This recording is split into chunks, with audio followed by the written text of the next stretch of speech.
One of the most Let's check out some content of Angelica Tosh, the magic of the vanilla WoW soundtrack. She does a lot of WoW content that is really awesome, and kind of talks about like stuff that people usually don't talk about when doing content around World of Warcraft. So let's check this out. One of the most important elements of any game is its soundtrack. Something that helps to further express the identity of the world that you're in. Something that holds your hand as you explore the unknown. Something that creates suspense or a sense of heroism. Let me just check one thing real quick. All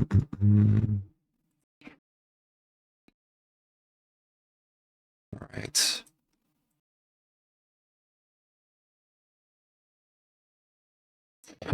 Okay. Dread, but also it's the thing that keeps you grounded and helps you form attachments with this world. I think that each of the soundtracks that came with WoW expansions can be perfectly summarized in a word or two. You had the exotic elegance of the TBC soundtrack. True, absolutely true. The dramatic melancholy of the Wrath of the Lich King soundtrack. I agree with what she's how she understands this soundtrack as well. Or China.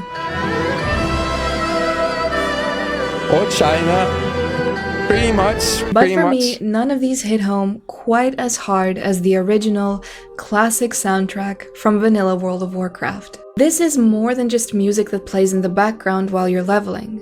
It is, in its entirety, a symphonic journey through Azeroth. Each track perfectly encapsulates the zone or zones where it can be heard, adding ambience, depth, and also telling you the story of the place that you're passing through.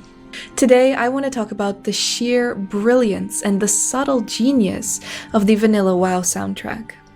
I absolutely agree with her statement. The vanilla WoW soundtrack, as well as the others, but especially vanilla, since it really built something, it was the core and the pillar of many of World of Warcraft, is really something that has to be really praised, you know. Before we get started, hi, my name is Angelica, and in case you missed it, I stream now, so you can catch me on live either here on YouTube or on Twitch at AngelicaTosh. So the vanilla WoW soundtrack was the work of several Let me drop her a follow as well. Well,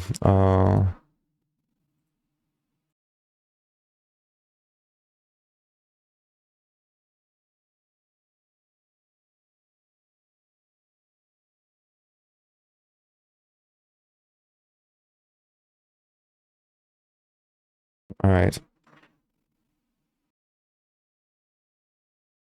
Composers.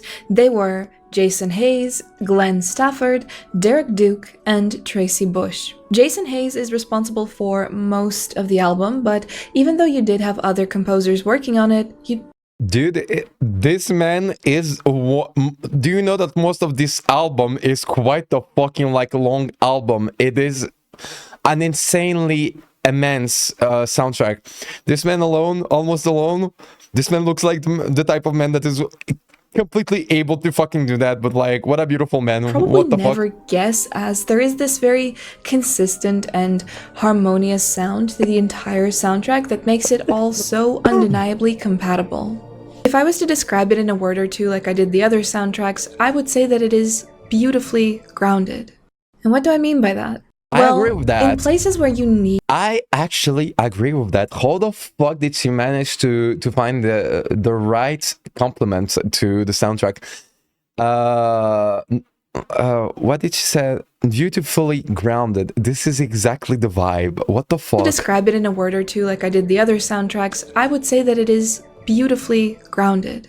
And what do I mean by that? Well, in places where you need the really strong and epic compositions, they certainly delivered and created this iconic sound that is so unmistakably Warcraft. Here we have a call to arms, for example.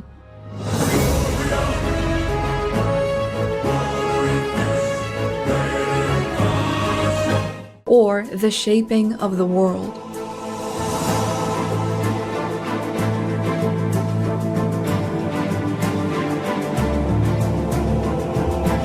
These full-blown, intense orchestral compositions that give Warcraft that really heroic and epic essence. And of course, you have the iconic Legends of Azeroth as well, which is the login screen music. You hear them all separately, and they just connect so well, but they don't sound like they are the exact same thing either. One complaint that I have for the Oblivion soundtrack, for example, is that as much as I adore the entire score, when it comes to the epic or battle music, I feel like I'd really have to listen to each of those soundtracks individually quite a lot to be able to distinguish them one from the other. They're not that different. There's one or two that really stand out so you would recognize them and remember them. For the rest of them, they just sort of blend into one another, and I tend to forget the exact names of each of the compositions. Whereas the epic soundtracks from vanilla WoW, though fitting together nicely, do seem to have their own traits that set them apart. In general, I do appreciate epic game music, something that gets the blood pumping, something very exciting. And I don't want to say that modern game music is bad, because I don't actually think that. It's complicated for me because I have listened to some of the soundtracks from newer games, even things like Diablo 4, for example, and objectively, they are not bad compositions. It's not by any means terrible music that you cannot listen to. The production quality, everything is fine, it's great, but I think that a lot of, not all, but a lot of modern games fall into the trap of making tracks that are either too epic in places where maybe you don't need such epic music, or they are too ambient in the sense that you wouldn't really ever think twice of it. Like, it's there, it sounds nice, but it melts so much into the background that it's almost boring.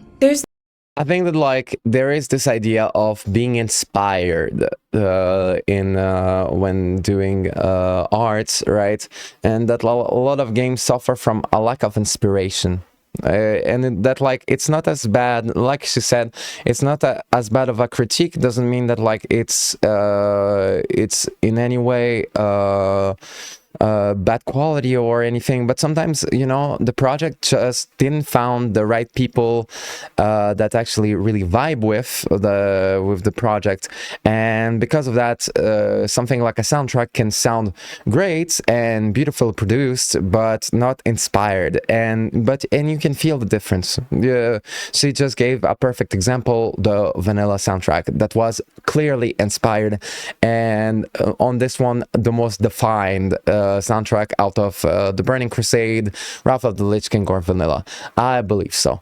No body to it. It's just pleasant background music. The vanilla WoW soundtrack managed to capture that sweet spot where, again, it does give you that ambience, but it can do that in a grounded way without disappearing in the background with everything else that's going on. The soundtrack didn't just hold space as ambience, it expanded on it, gave context, a sense of an ethereal, magical presence, and it stuck with players for over 2 decades.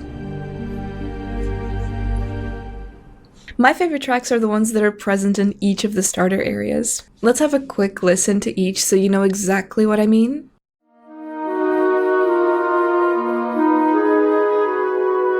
The fact that like as a veteran player you recognize each of them and you will is a proof of quality. The fact that like right now, let's re-listen and just like take the time to enjoy the fact that like you heard this music, these soundtracks without too much thinking, but you know them by heart, even if you haven't played the game in a while.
Dun Morag is a soundtrack I forgot how beautiful it is.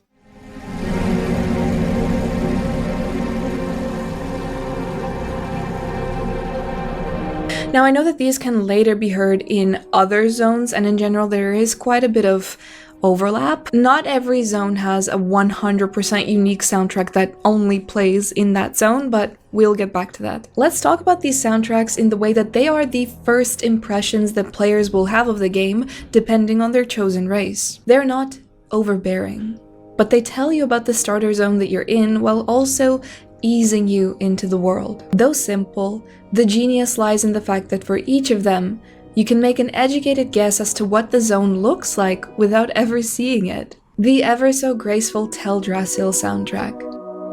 It literally makes you feel like there is magic imbued into the very air and all of the surroundings. It all sounds so delicate, but it also has a majesty to it. And if you really went to break down and analyze any of the soundtracks closely, there is a world of information to pull from them, a world of context. Just so many interesting things to ponder on. For example, the Elven Forest soundtrack. Recently, I realized that it reminds me a lot of Morning Mood by Edward Grieg. And if you don't know the name, you will definitely know what it sounds like.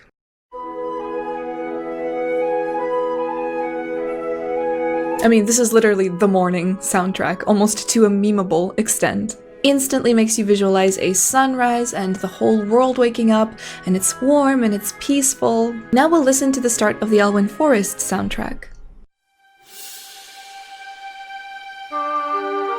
Oh, wow.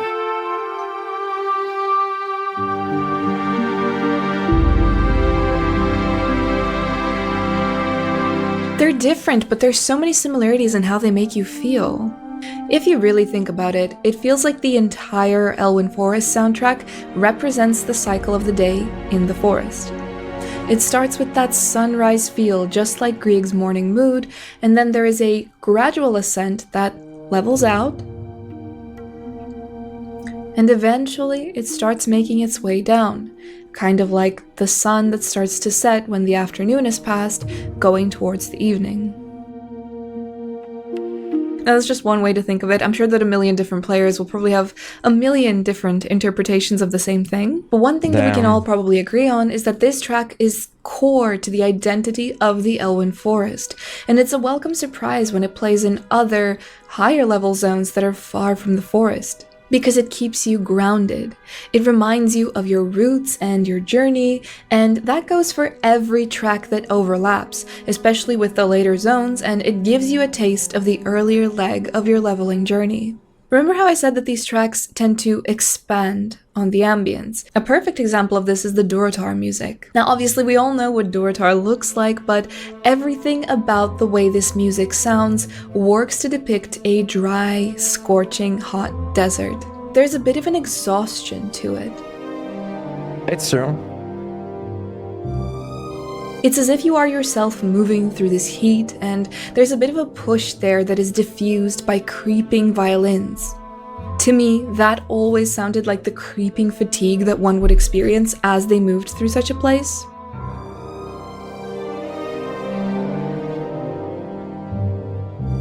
And then bonus points for these sounds that mimic a rattlesnake. Even the things that live here are expressed through these soundtracks. And you just wouldn't get that with a generic ambience in the background sound or an overly epic orchestral composition. Another track that really sounds like the place that it's trying to depict is the Stranglethorn Vale soundtrack. It's perfect, and of course we will all associate it with that jungle feel, again because we've played the game. But to give a personal anecdote here, I play the World of Warcraft classic soundtrack for my daughter to fall asleep. My mom, who has played WoW, but not that much WoW and has never been to Stranglethorn Vale, immediately clocked that that was jungle music when she heard it. It works in a way that you don't have to have seen the zone to understand what it's trying to depict. It's exactly how it sounds. It has that exotic feel to it with some familiar notes, but a sort of a wild and dangerous side to it. When heard all together, it just screams uncontrollable vegetation, and everything that moves will either kill you or poison you. Speaking of danger, the darker and higher level zones are expertly complemented by their accompanying tracks. Whether that's a dark forest full of the undead, a shadowy woodland in visible agony from fell corruption, or a vast and treacherous scorching desert, the mood is captured and the music almost weighs on the players as a constant reminder of the numerous threats and the dreaded unknown of whatever zone you're in. That's actually one thing that they've also managed to capture very well, just the sheer mystery of the zones that you're in, especially if you're playing for the first time. There's something about the energy in these tracks that really augments that looming sense of dread and fear of the unknown. So unforgiving and beautiful in just how dark and frightening some of them sound. Oh, it's These true. tracks move through the world with you, and as you level, you'll go through the starter areas with the more peaceful and unassuming tracks, but then you'll move to the areas that feel like the soundtrack overwhelms you and submerges you in. Right now, there is a soundtrack of When You're Actually Dead, and it is such a beautiful and timeless soundtrack. Take the time to listen, just like, because it's a soundtrack that you actually will discover early on that never changed, but that always was just the right one. I don't know. Move to the areas that feel like the soundtrack overwhelms you and submerges you in dark but hauntingly beautiful atmosphere, only to then move on to other dangerous corners of the world and hear something, like I've said before, familiar and sweet. Almost as if it's a way to get you to keep going and that it's not all dark forests and swamps or undeath. I think that music from major cities totally deserves a special and separate mention in this video. Yeah, Stormwind is absolutely on The thing another with WoW level. cities is that they are a good size and they work well for the game, but if you think about the scale of an actual city, well, they are rather small. They're better than Skyrim, for example, but they're not huge in the sense of a true city. And there's a reason for that. Yeah. Of course they have to be limited, and they've done the best that they could with what they had to work with. And in-game, it's not really an issue. Everything that you need as the player is there and it's accessible to you. One way in which the illusion of a much It's accessible, but also it's in a way, because of how big and complex or the cities are within their architecture, inaccessible to you. What I mean by that is that one of the beauty of the cities is that every vendor is not at the same place, and you actually have to roam through the city to actually get to where to get what you want, right? And this in a city is actually something that you need to build, right? And for it to actually make sense, and it does make sense, and it does make you roam through the city searching for things, and it doesn't make you feel like you came to a checkpoint, and this checkpoint is allowing you to get every resources that you need, pretty much. bigger city is created is through the music that plays there. The Stormwind music, for example,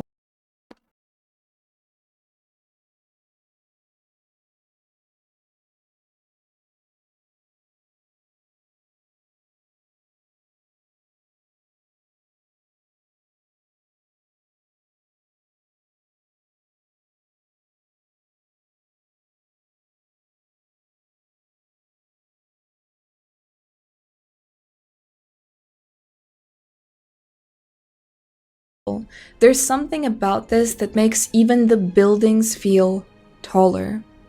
It gives a sense of a populous and bustling capital. It does have the more grounded parts to it as well, kind of representing the quieter and the less densely occupied parts of the city. The Darnassus soundtrack does this beautifully as well, with how you've all of the might of the Night Elven race in this epic arrangement that also has its more quiet and reserved side.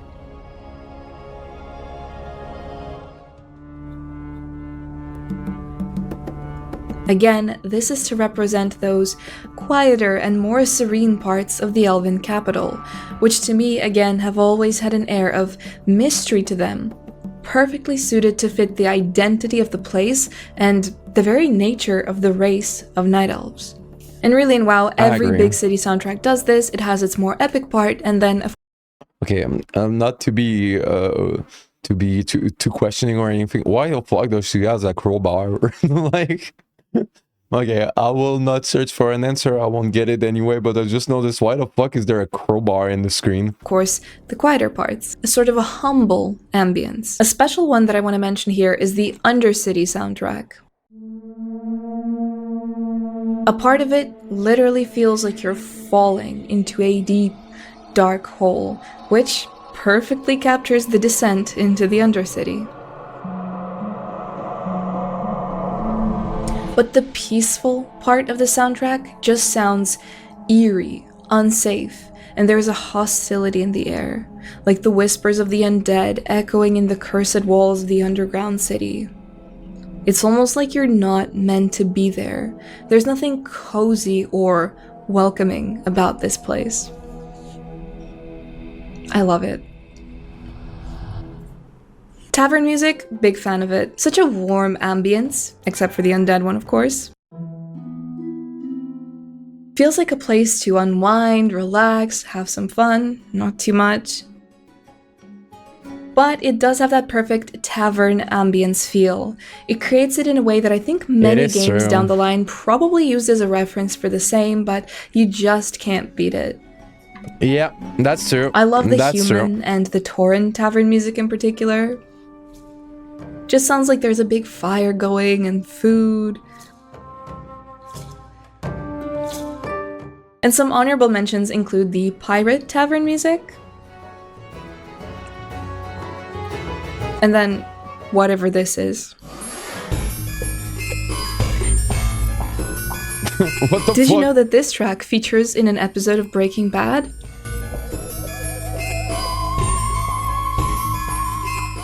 Makes sense. Overall, the Vanilla WoW soundtrack is breathtakingly epic where it needs to be, like the Molten Core music, It's true. battleground music.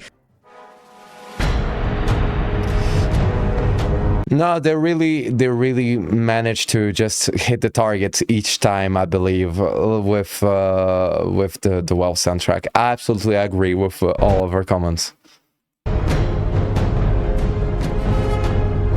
Cities, as we've mentioned, and other things like the login screen and cinematics. It has its dark and mysterious side, the stuff that keeps you on your toes, and it's uncomfortable and unnerving in a way that's just so addictive.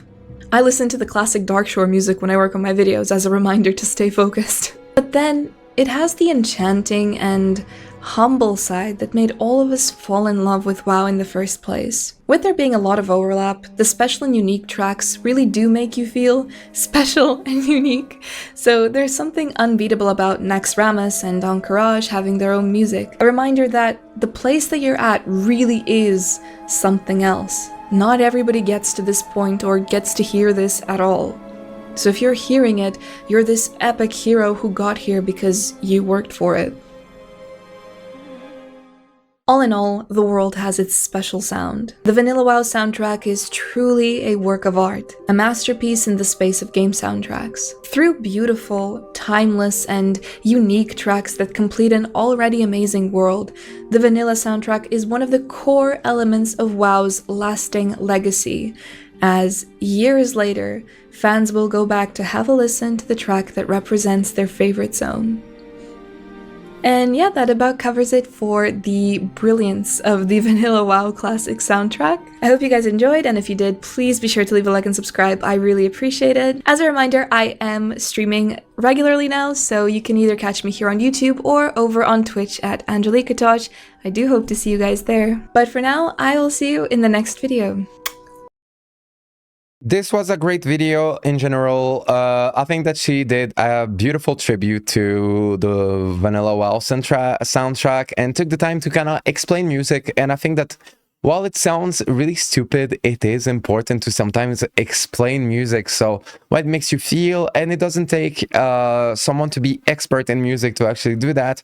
But it's really appreciated because for a lot of people, music is just music. It's not something that they clearly understand or that they can define, right? So what she did is actually really lovely and really could really is something that could help some WoW fans or video game fans just understand the importance of music, soundtracks, and ambience, as well as have an idea of someone doing an interpretation of what these soundtracks make them feel. So I think that, like, overall it's a really interesting take, and I agree with every single fucking compliment that Angelica Tosh actually said, which is quite unbelievable, because I actually agree with every fucking opinion she has about these fucking soundtracks. So yeah.